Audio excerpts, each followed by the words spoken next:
était, nous, arrivé à un moment, à une période, où il était nécessaire, pour progresser, d'évaluer des critères et de se rendre compte de quelle façon on allait pouvoir, justement, arriver à mesurer le bien fondé de notre action. Donc, la démarche est intéressante parce qu'elle permet de formaliser de manière très détaillée l'ensemble des objectifs du projet. C'était la première fois qu'une fondation et un partenaire nous proposent d'évaluer notre projet avec ce qui était super intéressant, c'était la vision extérieure. Bon, aujourd'hui, je suis convaincu de la nécessité de cet outil parce qu'il permet avant tout de fixer en même temps des niveaux d'exigence. Vous avez bien évidemment un objectif pour la fondation RATP. Cette méthode est destinée à pouvoir répondre à la question « ai-je bien fait d'investir sur ce projet-là » Premier objectif. Deuxième objectif, c'est vis-à-vis des associations avec lesquelles le projet est mené. Quels sont les objectifs du projet? Quels sont les objectifs que l'entreprise qui me finance m'a donné? Est-ce que je me donne effectivement les moyens d'atteindre ces objectifs?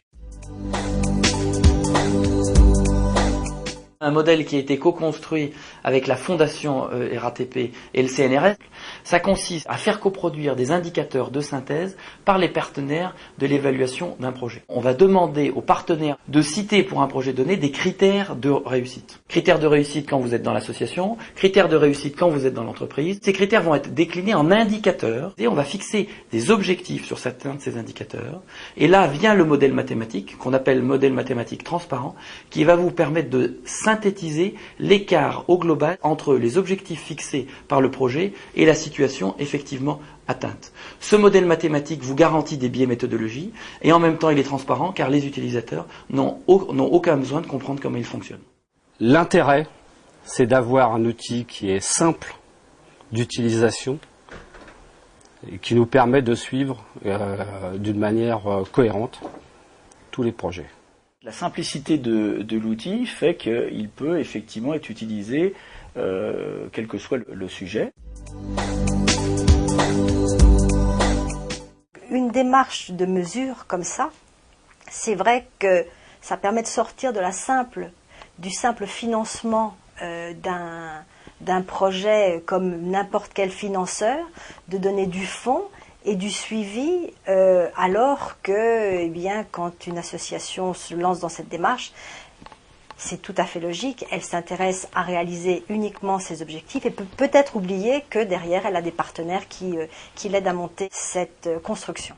On co-construit ensemble un parcours qui vise pour l'association à s'améliorer, pour dire aussi que nous, on ne s'est pas trompé dans le choix de cette association. On a fait ce qu'on appelle des mesures correctives, donc voilà, pour essayer d'améliorer le projet, de trouver quelles sont nos faiblesses et pouvoir effectivement travailler sur nos faiblesses tout en gardant effectivement ce qui marche bien chez nous. Vous pourriez vous demander, finalement, qu'est-ce qu'il y a de neuf dans cette méthode? En fait, on s'est aperçu qu'en creusant un petit peu le champ du mécénat avec la fondation RATP, la majeure partie des indicateurs qui nous étaient donnés étaient des indicateurs qualitatifs. Or, on ne peut pas synthétiser des indicateurs qualitatifs de la même façon qu'on synthétise des chiffres. En termes de chiffres, une bonne performance peut rattraper une mauvaise performance. En termes d'indicateurs qualitatifs, grâce à l'outil mathématique mis en place, une mauvaise performance ne peut pas être rattrapée par une série de bonnes performances.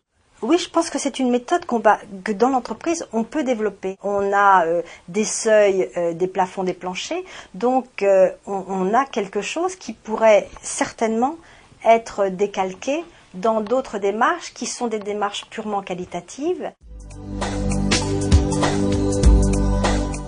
Moi, chercheur, ce qui m'a surpris, premièrement, c'est une véritable volonté de professionnalisation vis-à-vis des associations qui ont vécu pendant très longtemps avec les subsides de l'État et qui se disent maintenant c'est en train de changer et quand on travaille avec les entreprises, c'est plus la même chose. Deuxième chose, c'est la grande ouverture d'esprit que j'ai rencontrée à la fondation de la RATP. Il fallait peut-être que j'oublie un petit peu ce que je faisais purement au quotidien en mettant plus dans la cible de réflexion les valeurs que l'entreprise pouvait développer. L'apport de disciplines extérieures et de culture étrangère à celle de l'entreprise pourrait nous aider à progresser, quoi.